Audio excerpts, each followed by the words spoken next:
All right, we'll go ahead and get started. I'd like to welcome Rory McIlroy to the interview room here at the World Golf Championships Workday Championship at the concession. Rory, a different venue for the event this year. I'm sure you've seen the course. Just some opening comments about the course and your thoughts heading into the week. Yeah, it's different than Mexico, that's for sure. Uh, but yeah, it's a great golf course. It's sort of typical Florida layout. It sort of reminds me a little bit of the Bears Club. I guess Jack had a hand in this with Tony Jacklin. Sort of generous off the tees, but if you start missing fairways, not much rough, and you sort of get into trouble in the brush and the trees. So, but yeah, it's good. It's a big golf course, undulating greens, and I think that's sort of the defense of they can tuck some pins away here and put them in some difficult spots. So, yeah, I'm excited. It's a bit of an unknown. No one's been here before, but it's certainly a great venue, and yeah, I think everyone's just looking forward to seeing how uh, the scores are, and how everyone sort of plays the golf course. Awesome. With that, we'll open it up to questions. Reminder to the media on the line, just put your name in the chat and we'll call on you. First up, Shane Ryan with Golf Digest. Hey Rory, you mentioned Tony Jacklin already, and I was curious, how much you know about the incident at the Ryder Cup in '69 that inspired the name of this golf course, what you thought of the concession, the idea of Nicholas doing it, and whether that's something that in a similar situation you would do. Yeah, I mean, I think it's part of golfing folklore that everyone knows about that, and what happened there. Obviously, a very sporting gesture from Jack. Whether it would happen in the Ryder Cup the way it is nowadays, I doubt it very much. Feels like there's a lot more on the line than there was back then. So yeah, I don't know. It's hard nowadays as well, because I mean you think about the people that are betting on the Ryder Cup and what that means to everything, and like it's a different business than it was back then. But obviously a very sporting gesture, and obviously the creation of this club because of that is a pretty cool story. All right, to put you on the spot, who would be the most likely and the least likely of the current American crop to concede a putt like that? Most likely Webb Simpson. Least likely Patrick Reed. Thanks, Rory. No worries. Next up, Phil Casey with PA Sports UK. Yeah, hi Rory, thanks for doing this. Before the inevitable Tiger question, can I just ask about your form coming into this? Obviously you missed cut last week, but there's a very impressive stat that of your last 5 missed cuts, they've been followed by 2 wins, a second place, a fourth and a 12th. So A, were you aware of that, and what does that mean for you coming into this week? Yeah, it's like of course I know the last 2 miscuts that I've had. I've went and played well. I won Canada and I bounced back after Portrush and got into the final group at a World Golf Championship. Yeah, it's funny. I it's gonna sound really weird. I worked so hard the week before Riviera and that week off, but I felt so unprepared to play. If that makes sense, I stood on the range for hours a day hitting golf balls and working on my swing, but didn't play golf, didn't chip, didn't putt, didn't do any of the things that you need to do to shoot scores.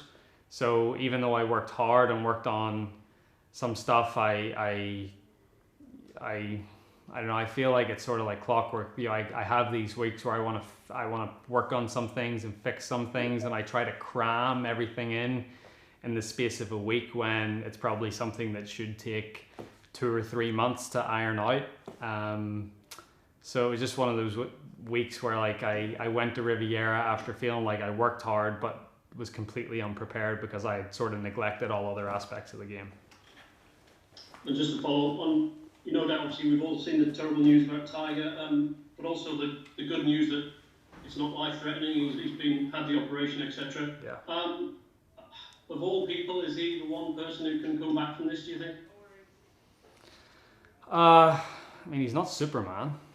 You know what I mean? He's not like, you know, he's a human being at the end of the day, and you know he's already been through so much. So at this stage, I think everyone should just be grateful that he's here, that he's alive, that his kids haven't lost their dad.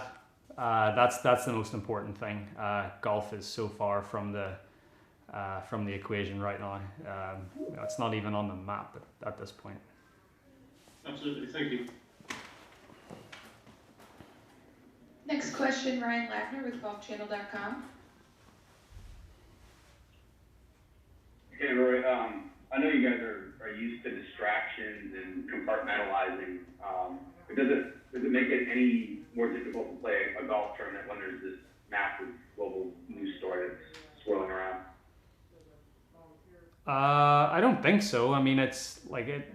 You know, he's here. He's fine. He's look.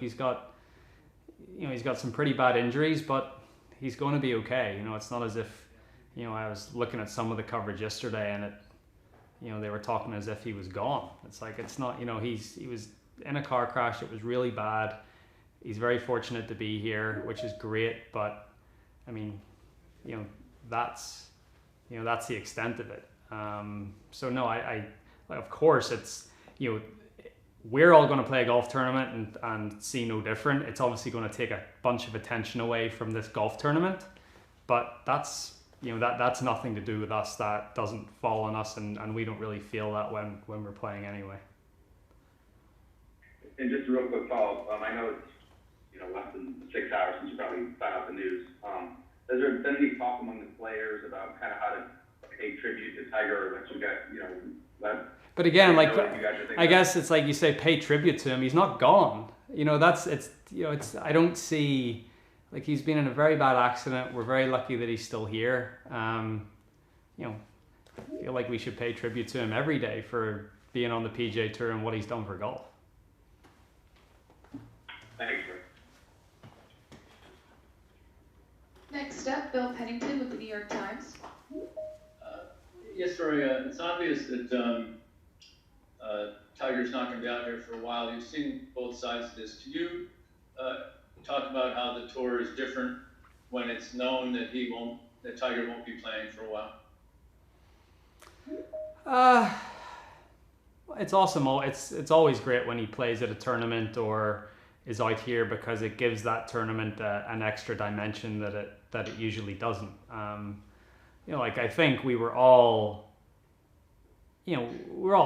sort of heading towards that day that Tiger wasn't going to be a part of the game. And, I'm not saying that was soon. I mean, he's still, before this accident, he was, rehabbing a back injury and hopefully going to come back and play this year. But, it's inevitable one day that he won't be a part of it. And that's going to be just something that the game of golf and the tour is going to have to deal with and adapt to. And yeah, I mean, he's, hopefully he comes back and is able to play. But if he's not, I think he'll still be a part of the game in some way, whether it's, obviously his design business and his foundation and hosting golf tournaments. So, we might, it may be the end of seeing the genius at work with a club in his hand, but there's still a lot of other ways that he can,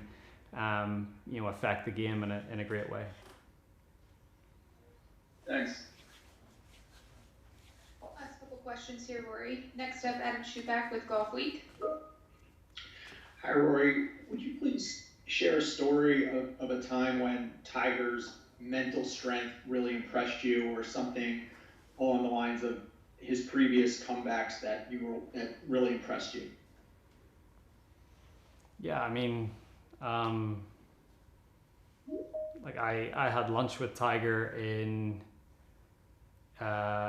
sort of March, April 2017, just after he had the fusion.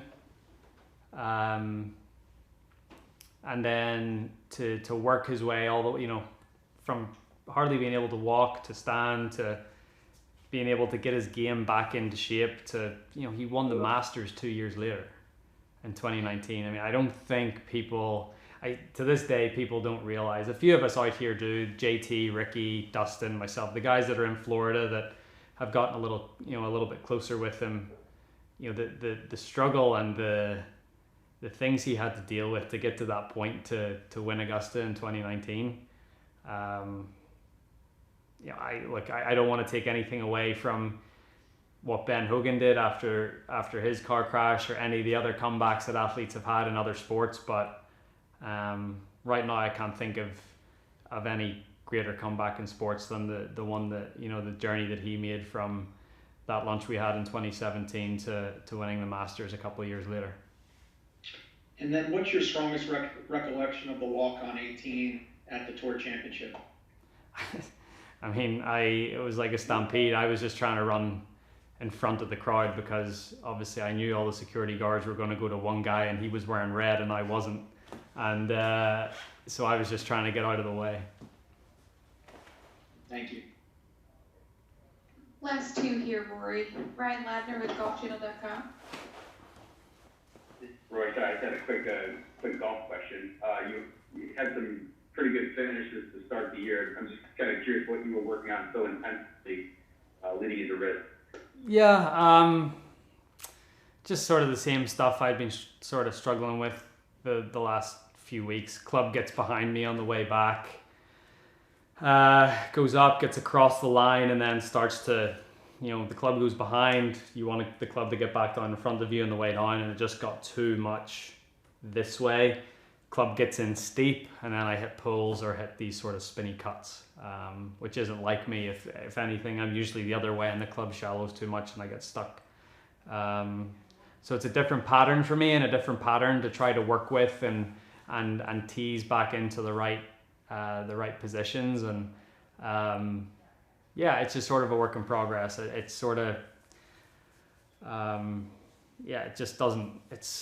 It's okay. It's just a very different pattern than what I'm used to. So then, I'm always fighting it, and I'm trying to see shots they're going against my natural way of playing right now. So sort of stuck in between that at the minute. So just a little bit of a little bit of work to be done, and just trying to sort of iron that out. Do you feel prepared to play this week as opposed to last week, I suppose? Yeah, I think I learned a couple of things last week. It's I was thinking way too much about the golf swing last week, even when I was out on the course, and I probably spent 5 to 10 seconds over the ball longer than I usually do. I was just it's just quite a lot going through my head. So you can't play golf like that. It doesn't need to be perfect, and I realize that.